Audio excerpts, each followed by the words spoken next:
Welcome to another episode of the Ronda series where we've been redoing this car like my first Forester, Ronda, which was totaled a long time ago. I'll throw a picture in right here. And we've been redoing my first car, Ronda, but better. In this episode, we're going to be adding a cold air intake to it. Reason being, as you guessed it, Ronda had a cold air intake. However, on this one, we're doing it a bit different. On Ronda, we had the cold air intake come right off of the intake manifold and have a filter, which caused the check engine light.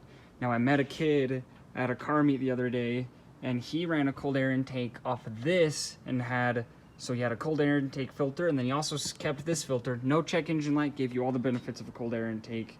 Probably a little less horsepower, but this really isn't 4 horsepower. This isn't going to do much anyways. We're just doing it because Ronda had one. I actually have a leftover intercooler pipe from one of my old cars that I'm going to try to use for this. I'm going to go ahead and pull all of this off all the way up to here to try and kind of start mocking everything up. And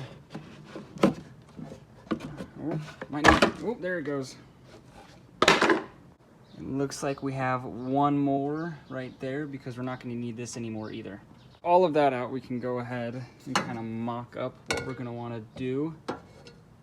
Those look about the same size, so you just need a coupler that'll fit this. And when we cut it, we can just put a filter on because there's no sensor or anything on the intake.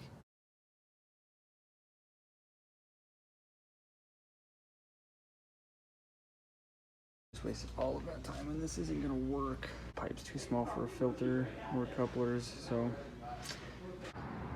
the air filter I'm gonna buy can only fit a 3-inch, which is what this is. I have a step up from 2.5 inch to 3 inch, which will work with that, but it looks like I'm gonna have to make this work like this.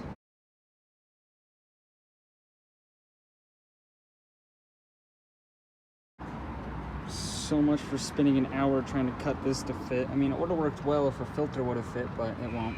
Finally getting this to work. We had a casualty with my thumb. I reopened a wound that I had to super glue shut because it went down to my bone, and man, this hurts. And I guess it's more of a hot air intake, but let's go see how it sounds. So far, I can't really tell. Like, you can kind of hear it higher up in the RPMs.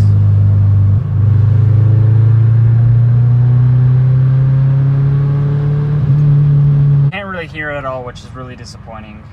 Even though you couldn't hear it in the cabin, you can hear it out here. Listen. I'm gonna call that good for now. I may end up taking the stock airbox 2 off to just throw that on to get more sound out of it, but that's okay for now. What do you guys think is next?